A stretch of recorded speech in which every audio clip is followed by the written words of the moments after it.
नहीं चलेगी, नहीं चलेगी। हाय हाय हाय हाय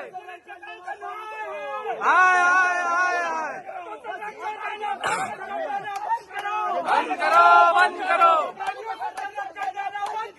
बंद। नहीं चलेगी, नहीं चलेगी। हाय हाय हाय हाय हाय हाय हाय। हमको जान से मारने की धमकी दी गई है पुलिस के साथ।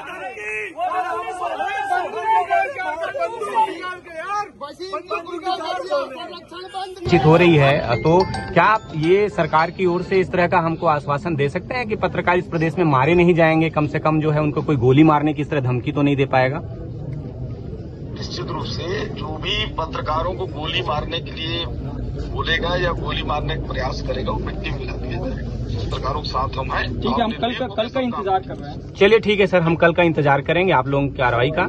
आपने बातचीत की हम लोगों से और इसके लिए बहुत बहुत धन्यवाद। बहुत धन्यवाद आपका। आप मेरे अधीक्षक होने के नाते आप सभी लोगों से सबसे पहले इस घटना के लिए माफी मांगता हूं और भविष्य में ऐसी पुनरावृत्ति ना हो इस घटना के लिए हम कार्रवाई करेंगे।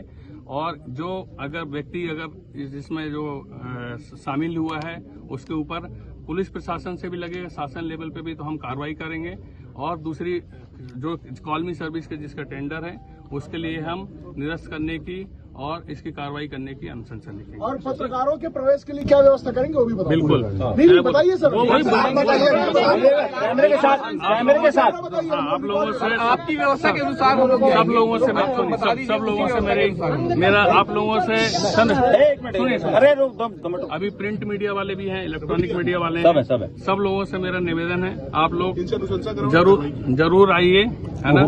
पत्रकार के प्राइमरी किसी भी जो मरीज के संबंध में अगर जानकारी लेने आते हैं आप लोग आइए, प्राइमरी इलाज हो जाने दीजिए, उसके बाद आप लोग बड़े आराम से लीजिए, जानकारी लीजिए, हमें कोई नहीं। आप इसकी सूचना गेट में देंगे क्या? जो लोग बिल्कुल गेट बदतमीजी बिल्कुल बर्दाश्त नहीं की जाएगी, बिल्कुल बर्दाश्त नहीं की जाएगी, आप बता दें। बिल्कुल बर्दाश्त। बस आप लोगों से एक मिनट और मैं और बोल रहा हूँ। मैं आप लोगों के मेरा निवेदन भी है आप लोगों से कि निवेदन है आप लोग खुद अगर आते हैं, आपकी ऐसी घटना होती है, परिजन आते हैं, आप 2 परिजन को बाहर गेट पे ले जाएं, आराम से उसकी जानकारी ले लें, प्राइमरी मैनेजमेंट हो जाने दीजिए। फिर आपका मरीज का भी संबंध इलाज, अगर डॉक्टर जैसे हमारी पुलिस बयान लेने आती है डॉक्टर के पास में कि संबंधित मरीज बयान देने के लायक है कि नहीं है, तो डॉक्टर अगर लिखता है कि अगर वो देने लायक है तो लिखते हैं कि हाँ देने लायक है, नहीं देने लायक तो नहीं देने। आप एक चीज ये भी कर लीजिए और उसके बाद पूरा बयान लीजिए। देखिए, बहुत ही दुर्भाग्यपूर्ण है ये कि हमको सीएम हाउस तक आना पड़ा है अपने लिए न्याय मांगने के लिए और अपनी सुरक्षा मांगने के लिए। हमारे पत्रकार साथी जो है रिपोर्टिंग करने के लिए गए थे यहाँ के अस्पताल में, जो भीमराव अम्बेडकर अस्पताल है, वहाँ पर सुरक्षा कर्मियों द्वारा, सुरक्षा गार्ड के द्वारा जो है उनको गोली मारने की धमकी दी जा रही है कि अगर आप अंदर घुसे तो आपको हम गोली मार देंगे। हम बार बार इनसे अभी हम यही मांग कर रहे हैं और यही सवाल पूछ रहे हैं कि मेकाहारा में ऐसा क्या होता है जिसकी वजह से पत्रकारों के साथ इस तरह का दुर्व्यवहार किया गया और उनको जान से मारने की धमकी दी गई है।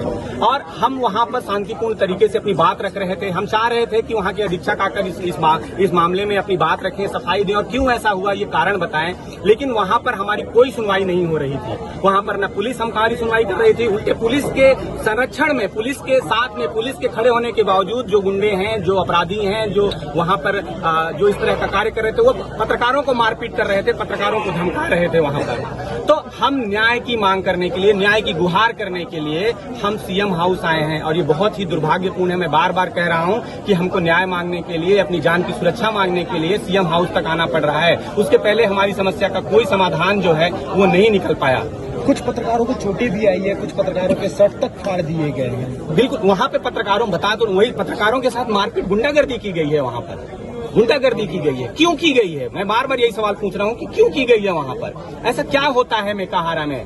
मेकाहारा में ऐसा क्या हो रहा है? क्या वहाँ पर जो अपराधी की जो जेलों में बंद अपराधी हैं उनकी अयासगाह बन गई है मेकाहारा, या मेकाहारा से अंगों की तस्करी होती है, बच्चों को बेचा जाता है, या किसी की दर्द की कहानी बताने में दिक्कत हो रही है किसी को? क्यों ऐसा हो रहा है मेकाहारा में? हम बार बार इसी बात को कह रहे हैं कि मेकाहारा में ऐसा क्या है जो बार बार इस तरह की घटना घटती है, और जब हम अपनी सुरक्षा की मांग करते हैं तो हमारी सुनवाई क्यों नहीं होती है? क्यों हमें प्रदेश की मुखिया तक आने की जरूरत पड़ती है? कोई हमारी मांग क्यों नहीं सुनता है? अभी हाल में ही हमने अपने पत्रकार साथी को बीजापुर में खोया है। जब राजनीतिक संरक्षण, प्रशासनिक संरक्षण और पुलिस के संरक्षण में उसकी हत्या हो जाती है तो हमारे क्या हम वही दिन देखने के लिए बैठे रहे? हम अपनी जान की सुरक्षा की मांग भी ना करें? हमारा ये अधिकार है, हम अपना अधिकार मांग रहे कोई हैं। वसीम बाबू है, वो अभी गुंडे लेकर के आने का आरोप लगाया जा रहा है। हाँ, कोई वसीम बाबू है जिसने गुंडे लेकर आए, उसी ने हमारे पत्रकारों के साथ मारपीट की। उसने कहा कि तुम्हारे चेहरे को मैं पहचान लिया हूँ और अगर तुम मुझे दिखे तो मैं तुमको गोली मार दूंगा।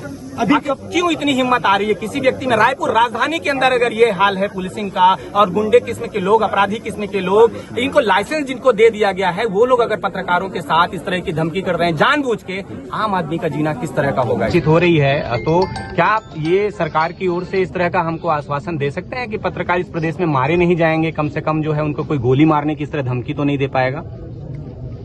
निश्चित रूप से जो भी पत्रकारों को गोली मारने के लिए बोलेगा या गोली मारने का प्रयास करेगा वो मिट्टी में मिला दिया जाएगा। पत्रकारों के साथ हम हैं। ठीक है, हम कल का इंतजार कर रहे हैं। चलिए ठीक है सर, हम कल का इंतजार करेंगे आप लोगों की कार्रवाई का।